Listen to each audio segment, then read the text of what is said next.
네, 반갑습니다. 소셜미디어 마케팅 세 번째 시간. 빅데이터를 이용한 타겟팅과 개인화입니다. 자, 여러분들이 빅데이터를 활용해서 이 타겟팅과 개인화의 개념에 대해서 조금 살펴보게 될 건데, 여러분들 이때까지 앞에서 우리 효과적인 인터넷 마케팅 전략을 수립해야 되고, 거기선 STP 전략을 사용해야 됐다. 우리 시험에도 나왔던 내용이었어요. 특히 이 STP 전략에서 타겟팅의 개념이 인터넷을 활용해서 마케팅 활동에서 타겟팅 개념도 살펴봤고요. 특히 인터넷은 인구 통계학적, 심리학적, 지리학적, 행동학적, 시장 세분화가 깔린 상태에서 타겟팅이 가능하니까 어떤 매체보다 더 타겟팅 능력이 우수했다는 거죠. 그래서 우리는 여기서 타겟팅에 대해서 좀 더 구체적으로 알아보도록 할 거예요. 특히 이 타겟팅과 매우 밀접한 연관관계를 가지고 있는 게 개인화거든요. 그래서 타겟팅과 개인화에 대해서 어떠한 관계가 있고 어떻게 얘네들이 이루어지고 있는지 한번 살펴보도록 합시다.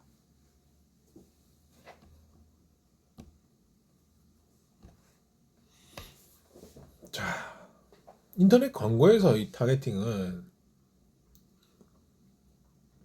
이러한 수준에 따라 다 다르게 들어갑니다.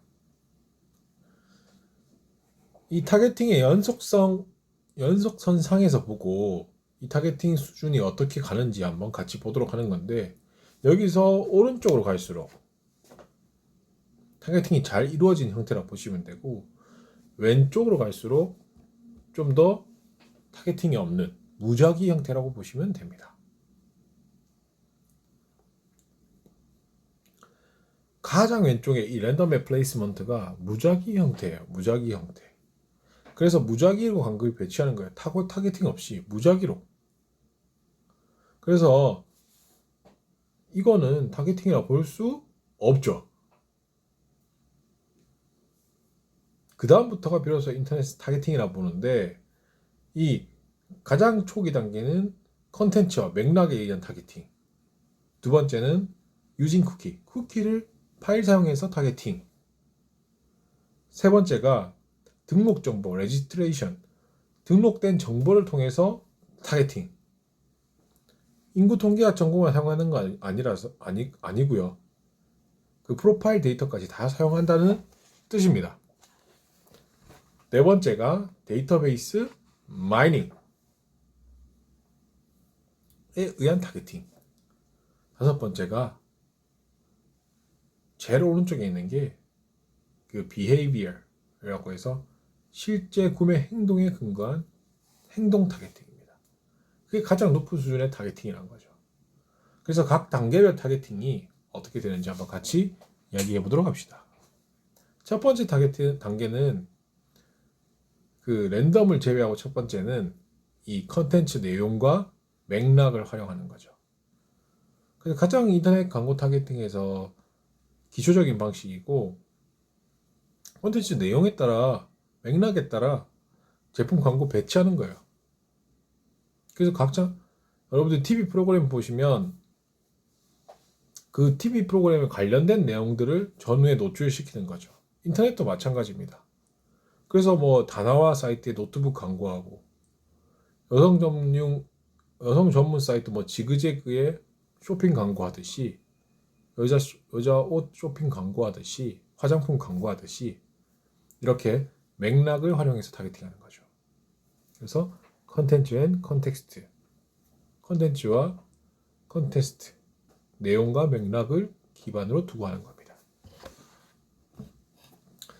두 번째가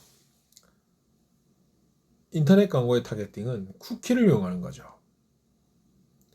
우리가 인터넷 광고의 중요한 특징이 뭐였어요? 쿠키 파일을 이용해서 사용자가 어떻게 움직였는지, 행동을 했는지 추적하는데 용이하다. 그래서 사용자가 웹사이트 방문하면 자동으로 생성되는 임시 파일이 있는데, 그게 바로 쿠키 파일이고, 거기다가 웹서버에 저장된 로그 파일까지 분석하면 사용자가 어디서 들어와서 어떻게 결제를 했고 어떻게 나갔는지, 그 상황에서 뭘 했는지 다 볼 수 있다는 겁니다. 그래서 소비자 행동 패턴을 분석한 결과는 우리가 잠재 고객들의 성향도 분석할 수 있고 타겟팅에 특화된 상품도 노출할 수 있도록 해주기 때문에 이 유징 쿠키를 사용하는 방법이란 거죠. 자, 이거보다 좀 더 고도화된 타겟팅은 사용자 등록 정보에 의한 타겟팅입니다. 그래서 웹사이트 같은 경우에 여러분들 가입하시면은 등록 정보를 많이 넣게 되죠. 요즘은 최대한 많이 적어졌는데 여러분들이 연령, 직업, 지역, 인구 통계학적 정보뿐만 아니라 구매 예정인 상품, 어떤 게 관심이 있는지 이런 것들을 기록으로 남기게 될 거고 그거에 따라서 이 기업들 입장에서는 이걸 정보를 많이 받으면 어떻겠어요? 많이 받을수록 타겟팅이 정교해지는 거고 그렇다 보니까 많이 받고 싶어 하죠. 그런데 고객들은 많이 주기 싫어하고 그래서 이 타겟팅 수준이 높은 타겟팅 수준인데 이게 기업에서 더 많이 알면 알수록 좋다고 많이 부가 정보를 요구한다. 직접적인 관계 없는 것 같은데 이것까지 요구한다 싶으면 여러분들 가입을 하나요? 여러분 바로 떠난다는 거죠. 어떤 특별한 목적을 갖지 않고서는. 그래서 이 개인 프라이버시라는 게 우려되고 그 부분에 대해서 다른 정보들을 공개 안 하려고 하죠. 그래서 쿠키보다 조금 더 높은 수준, 레지스트레이션, 기초 정보, 사용자 등록 정보를 위해서 타겟팅하는 겁니다. 그 다음이 데이터베이스 마이닝에 대한 타겟팅입니다. 자, 쿠키 파일, 로그 파일, 회원가입 파일 이런 것들이 전부 다 데이터화돼서 등록 정보가 합쳐져 가지고 소비자 프로파일 데이터가 구축됩니다. 그래서 우리 데이터베이스 마이닝은 이 저장된 데이터 안에서 새로운 지금까지 발견 못했던 사람들이 이거 구매하겠다 이런 것들이 있었는데 지금까지 발견 못했던 숨겨진 소비자 인사이트를 찾는 거죠. 행동 패턴, 규칙 이런 거 찾는 거죠. 여기서 그렇게 많이 나오는 게 장바구니 분석, 데이터 마이닝 분석이에요. 데이터베이스 마이닝이에요. 장바구니 분석인데 연관규칙 분석이거든요. 그래서 뭐냐면 월마트 사례에서 아주 강한 관련성을 발견한 거죠. 고객 구매 영수증 데이터를 파악하다가 아기 기적이랑 맥주 판매량에 뭔가 관계가 너무 강한 거야. 그래서 찾아보니까 아기 기저귀를 구매한 남자들은 뭘 산다? 주류 코드의 맥주를 구매한다. 그래서 기저귀 심부름을 간 아빠들이 기저귀 사는 김에 맥주 6팩 맥주도 사기 때문에 라고 분석이 완료됐고 월마트 같은 경우에는 기저귀, 맥주 같이 프로모션 매대 까는 거예요. 그래서 예상치 못한 수익이 나게 한다는 게 중요한 거죠. 지금까지 알지 못했던 패턴 파악한 거죠. 다음 단계는 이 프로파일링입니다. 온라인상의 데이터, 오프라인상의 데이터 둘 다 합쳐가지고 소비자 프로필을 구성하는 거예요. 그 프로필에 따라서 퍼스널라이제이션, 개인화된 메시지를 전달한다는 거죠. 전달한 메시지는 이 소비자 개인 특성에 맞게 만들어서 최적화시켜주는 거예요. 그래서 아마존에서 이 프로파일링, 퍼스널라이제이션을 엄청나게 합니다. 이 책을 구매하신 소비자들은 이 책을 구매하셨습니다. 라는 추천이 이거 기반이에요. 그래서 추천 텍스트는 어쩔 수 없이 구매자 관심 분야에 연결될 가능성이 높고 특히 구매자 등록 정보에 있는 사람들의 주소가 학교 교수일 경우가 많은데 비슷한 직업이 많이 보는 책까지 다 보이기 때문에 바로 확인할 수 있는 거죠. 그래서 프로파일링, 퍼스널라이제이션, 데이터베이스 마이닝보다는 더 높은 단계의 타겟팅이다 라고 보시면 되고 그 다음이 가장 높은 단계의 타겟팅으로 보는 게 behavior, 행동 타겟팅입니다. 소비자의 직접적인 구매 행동을 의미하는 거고요. 이거 정보 파악해서 분석하는 겁니다. 그래서 특정 여러분들이 특정 스포츠용품 사이트에 들어갔어요. 그래서 내가 골프화 구입했어요. 그럼 이 웹사이트 다시 들어가면 골프화 추천해 주는 거예요.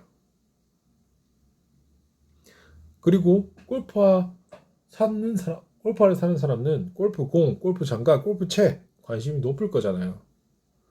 그래서 그거에 관련된 다양한 상품들을 쫙 보여주는 거예요.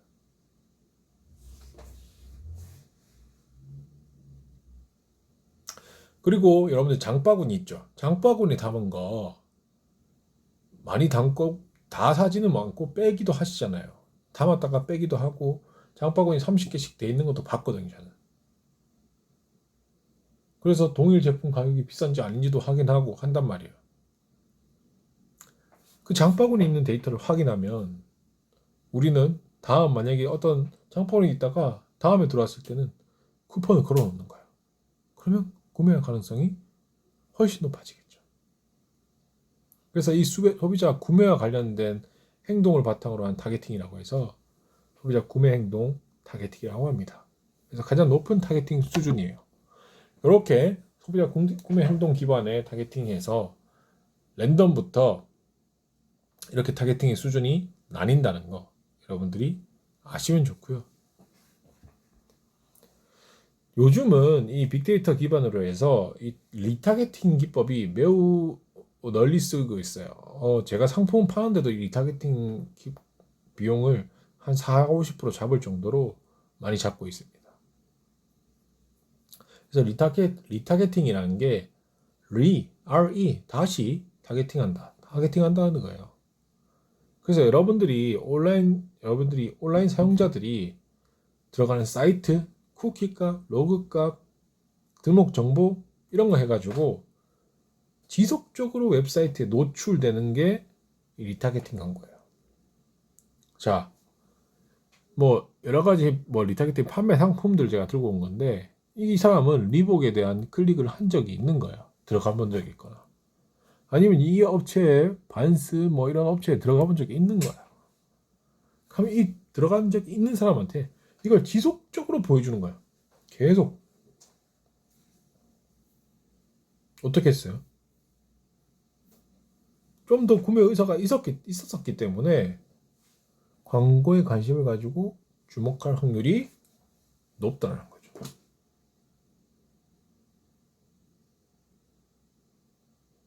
그래서 리타겟팅 상품이 엄청나게 비용을 많이 쓰고 있어요, 기업들이. 그리고 리타겟팅 상품들이 얼만큼 확장이 됐냐면 200만 개의 구글 디스플레이 네트워크 웹사이트라고 해서 구글에 연결되어 있는 수많은 웹사이트끼리도 다 노출하게 돼 있어요. 이 리타겟팅 광고 같은 경우에는 장점이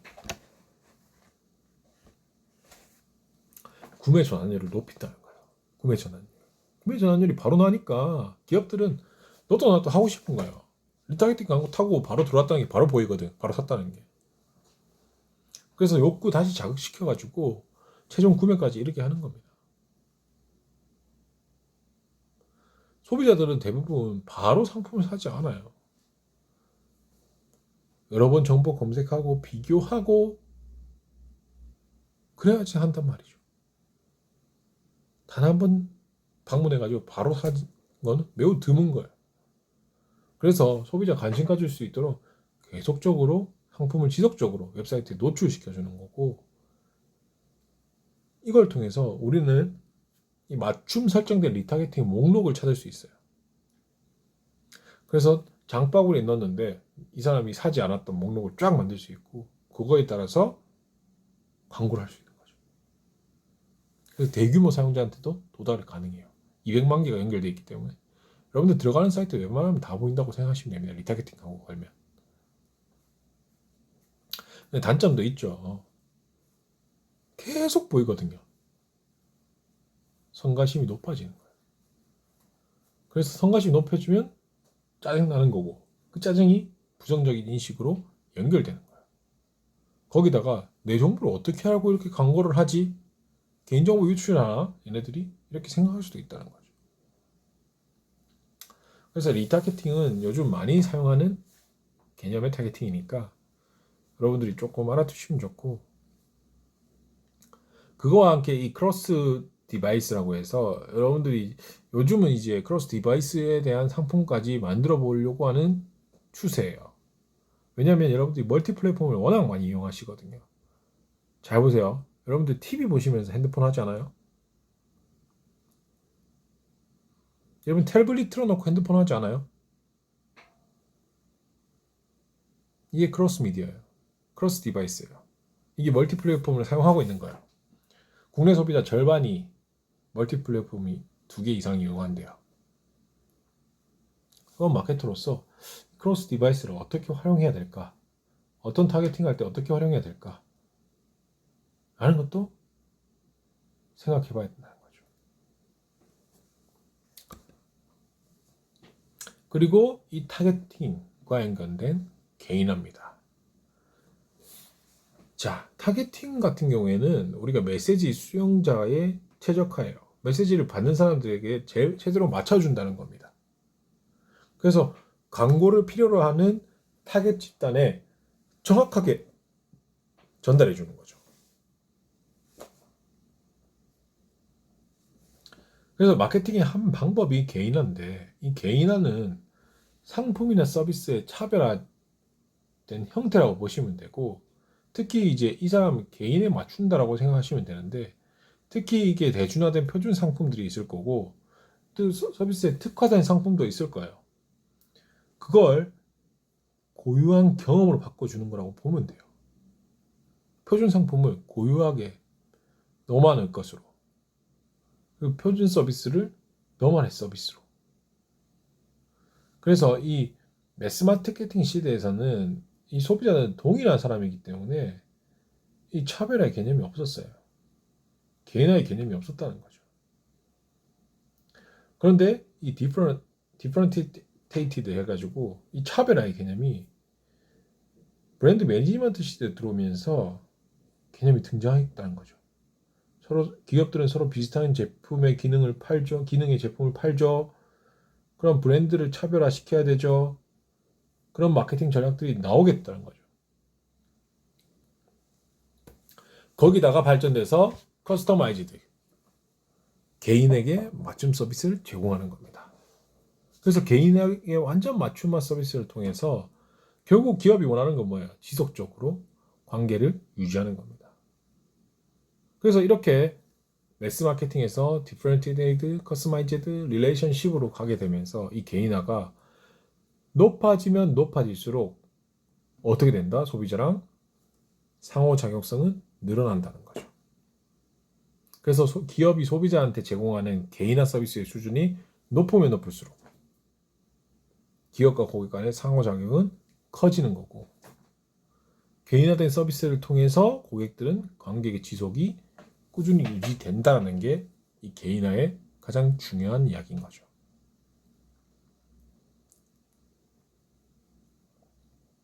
이 개인화는 여러 가지 이제 수준으로 나누게 되는데, 어떤 상품에다가 개인화를 적용해야 될지 여러분들이 판단하기 어렵단 말이에요. 첫 번째 기준은 경험 상품인지 검색 상품인지예요. 경험 상품은 내가 경험하지 못하면 판매하지 못하는 상품이에요. 쉽게 생각하면. 경험하지 못하면 판매하기 어려운 상품이에요. 그래서 내 개인적인 주관적 견해가 반영되는 상품이고, 생각해보면 여러분들이 의료, 너 어떤 뭐 이국종 의사님한테 난 받고 싶다.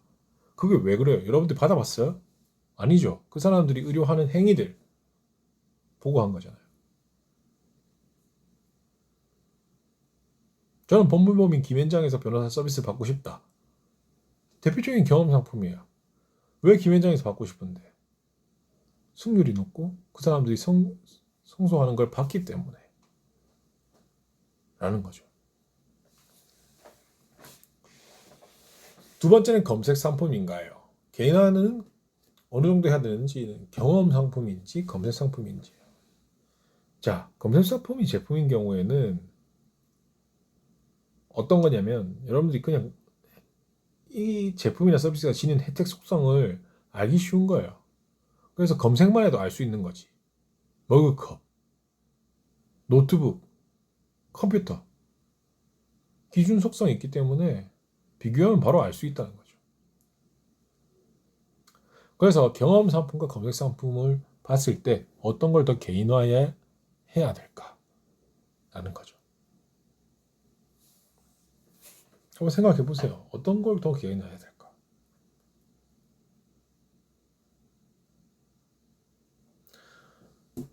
그래서 이 경험 상품과 검색 상품은 뭐 지금 나눌 수 있는 첫 번째 기준이긴 한데, 실제로 여러분들이 경험 상품과 검색 상품을 나눠보려면 생각보다 잘 나눠지지 않을 거예요. 왜? 점점 더 이 경험 상품이 검색 상품처럼 만들려고 노력하고 있거든요. 자, 우리 여행 가야 되잖아요. 지금 코로나 때문에 못 가지만 여행 가야 되는데,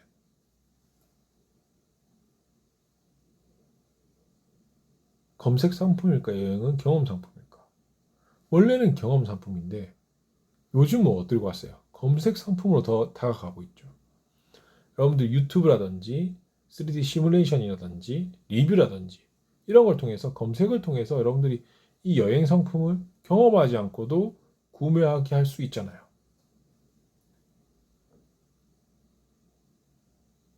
그래서 기존의 경험 상품들이 점점 더 검색 상품 쪽으로 가고 있어요.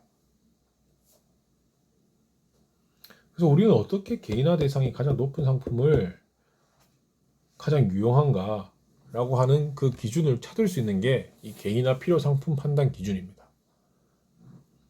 그래서 두 가지 축이 있는데요. 첫 번째 축이 소비자의 니즈예요. 소비자의 니즈가 같은가 다른가요?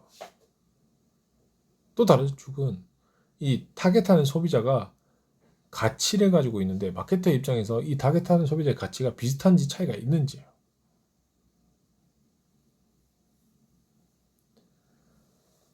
그래서 우리가 소비자의 니즈와 마케터 측면에서 바라보는 소비자의 가치가 어떻게 결합해야지 어떻게 적합한 마케팅 방법이 나오는지 이걸 알 수 있는 기준인 거죠. 자, 여러분들과 함께 한번 같이 확인해 보도록 할게요. 자, 개인화 마케팅의 유용성을 살펴보면 첫 번째로 보시면 소비자의 욕구가 동일해요. 소비자 욕구가 동일하고 개별 소비자가 마케터에게 비슷한 가치가 있을 경우. 이거 제가 거꾸로 썼네요. even, uneven.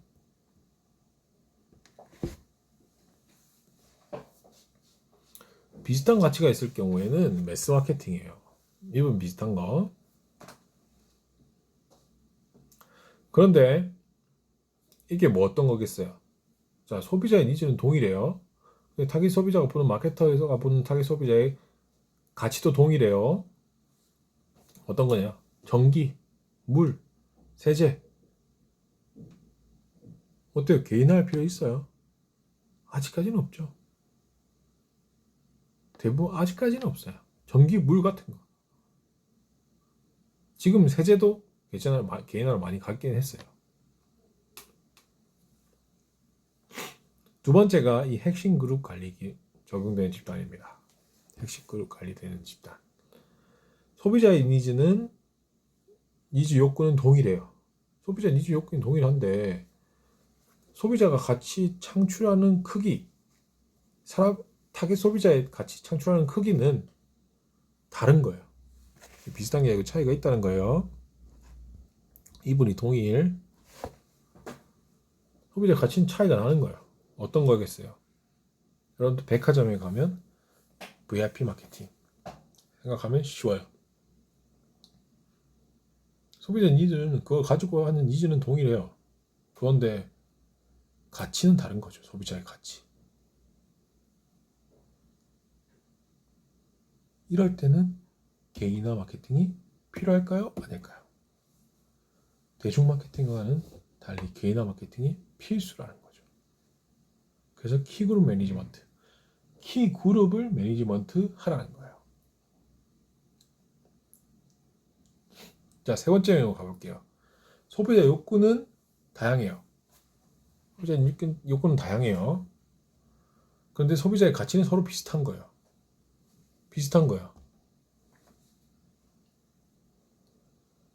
그래서 소비자 니즈가 다양하다는 건 다양한 상품의 기능과 종류가 있다는 거고, 쉽게 생각하면 온라인 서점 보면 돼요. 온라인 서점. 여러분들 책을 읽고자 하는 욕구는 같아요. 근데 구매를 원하는 책은 달라요. 그래서 개인화 추천 서비스 정도 필요한 거고, 이런 것들을 이제 니체 마케팅이라고 해서 조금 맞춤형 서비스 제안을 해주는 게 수준인 거죠. 개인화 정도를. 그리고 마지막으로 1대1 마케팅 요구되는 소비자 집단은 소비자 니즈도 다르고 소비자 가치도 다른 경우죠. 그래서 건강검진 생각해 보세요. 의료 서비스, 피부 관리 서비스 이런 거 보시면 소비자 가치 다르죠? 거기다가 니즈도 달라요. 이럴 때는 개인화 마케팅 서비스의 접근이 매우 유용하다는 거죠. 대중 마케팅 제어하면 개인화 수준이 영역에서는 다르지만 다 필요하다는 겁니다.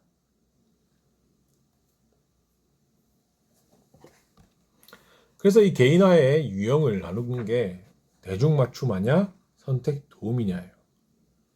그래서 뭐 많은 유형이 있지만 두 가지만 정도만 아셔도 충분하거든요. 그래서 개인화가 이렇게 나눈다는 겁니다. 대중 맞춤화. 그래서 비교적 표준화되어 나오는 제품을 속성이나 가격을 고객 욕구에 맞춰서 제공한다는 거죠. 그래서 여러분들 항공권 구매한다고 생각해 보시면 이 소비자를 구매하는 항공편의 시간에 따라서 좌석 등급에 따라서 기내 종류의 음식에 따라서 맞춤화된 서비스가 제공되잖아요. 맞잖아요.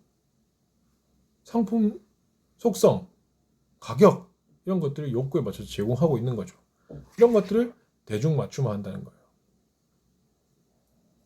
의류업에서 많이 찾아볼 수 있잖아요. 여러분들 남자 셔츠 정장 구분할 때 여러분들이 원하는 원단, 종류, 색상 고를 수 있어요. 거기다가 목둘레, 컬러, 팔 길이, 셔츠 핏, 단추 디자인까지 주문 제작 가능해요. 이런 것들이 대중 맞춤화가 되고 있는 거고 이런 것들이 뭐의 기반이다? 데이터베이스 기반이 돼 있기 때문에 가능해지는 거예요. 거기 데이터 없으면 안 되는 거거든.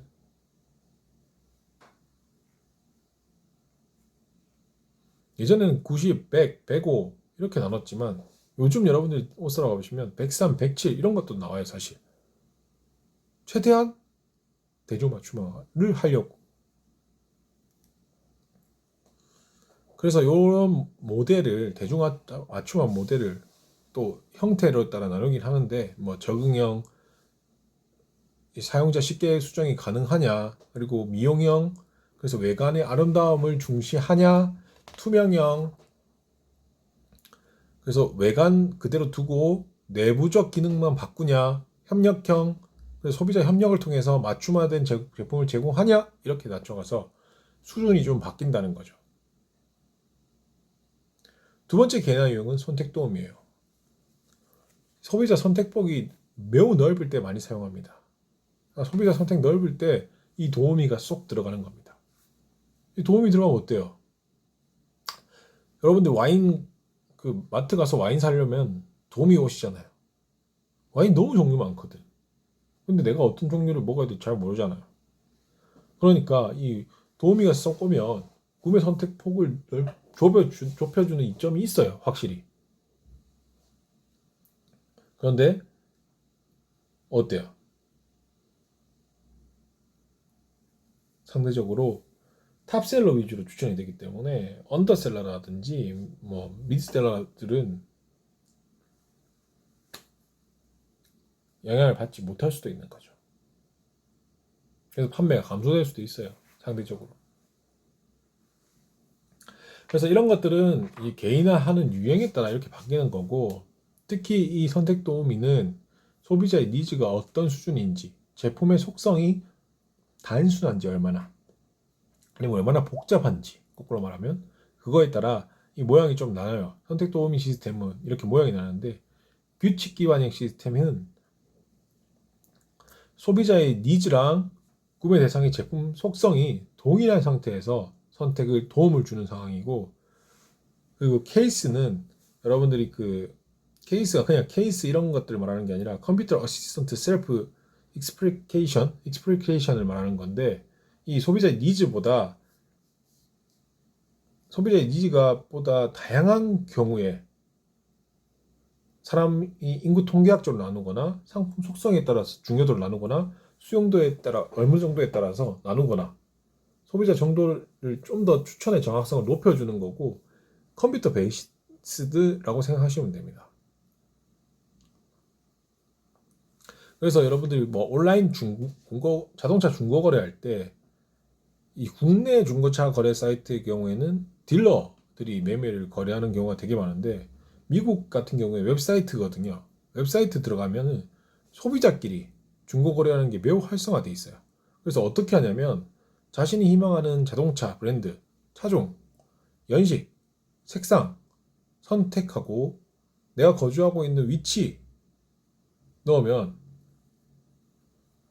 그 거주하고 있는 거리마다 조건만 넣기만 하면 구매 가능한 차량 정보가 바로 쫙 다 나오는 거죠. 이런 게 바로 케이스 시스템이에요. 세 번째가 추천 시스템입니다. 소비자 니즈는 비슷해요. 근데 상품의 속성이 너무 복잡한 거죠. 이해하기도 어렵고. 그래서 품질 판단이 너무 어려운 거예요. 객관적으로 판단하기 너무 어려운 거죠. 그럴 때 이 추천형이 필요한데 이 추천형이 호의적 평가를 바탕으로 추천을 해주는 거예요. 그래서 이 개별 사용자 경험집을 자료집으로 만들고 이걸 구매 도움을 주는 형태가 되는 거죠. 변호사, 의사, 자동차 정비 서비스 이런 것도 내가 바로 확인하기 어렵잖아요. 그러니까 이런 사용자 경험담을 모아가지고 리뷰를 제공하게 하는 거죠. 그런 것들이 추천형입니다.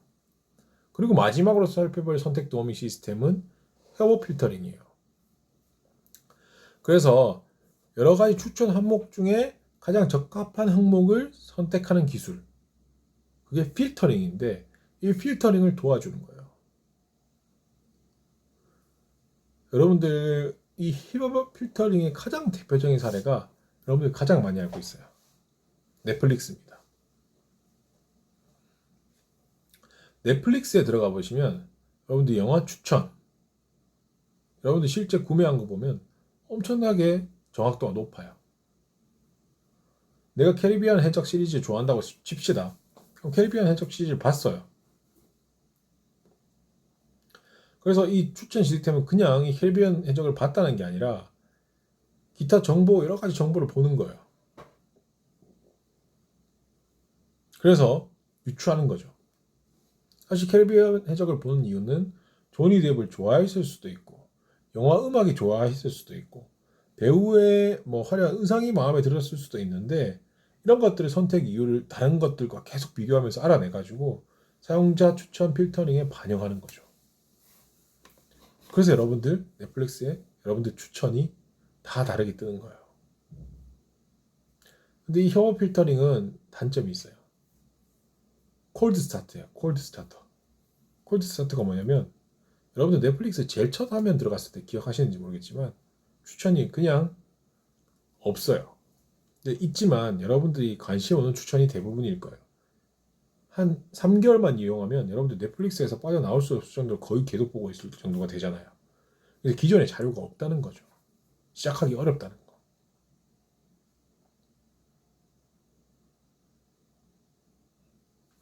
그래서 이런 선택 도우미에서도 이런 협업 필터링이 여러분들이 벌써 알고 있는 사례라는 겁니다. 자, 이렇게 해서 이 빅데이터를 사용해서 퍼스널라이제이션, 개인화하고 타겟팅하는 거. 왜 이 마케팅이 필요할지 여러분들도 한번 생각해 보셨으면 좋겠습니다. 어떤 수준의 마케팅에 이용해야 되며 여러분들이 어떻게 도움을 받아야 될지 이 빅데이터를 통해서 어떤 수준까지 맞춰내야 될지 여러분들과 한번 고민해 봐야 되는 문제가 있지 않을까요? 저는 어떤 수준에다가 어떻게 해야 되는지를 많이 알고 있지만 여러분들이 이렇게 배운 자료를 실질적으로 데이터 기반으로 타겟팅 해본다고 생각해 보시면 더 도움이 되는 거죠. 특히 여러분이 과제할 때 여러분들 배웠던 데이터를 가지고 우리가 뭐 예를 들면 카드 뉴스를 제작한다. 그럼 카드 뉴스 제작해야 되는데 잘된 사례를 보니까 이런 사례들이 있더라 확인했어요. 그리고 나는 이 기업 입장이 돼서 이 카드 뉴스를 만들려고 하는데 어떤 것들을 만들어야 될지, 어떤 타겟을 잡아야 될지 이런 기준들을 누가 세울 거냐고요. 결국 여러분들이 세워야 돼요. 여러분들이 기획자고요. 여러분들이 마케터잖아요. 그런데 여러분들이 그냥 직관으로만 할 거냐고요. 결국 이 데이터 기반의 의사결정이 필요하고요. 제가 물어볼 질문들은 그럴 거예요. 왜 이런 식의 컨텐츠를 만들게 됐는지.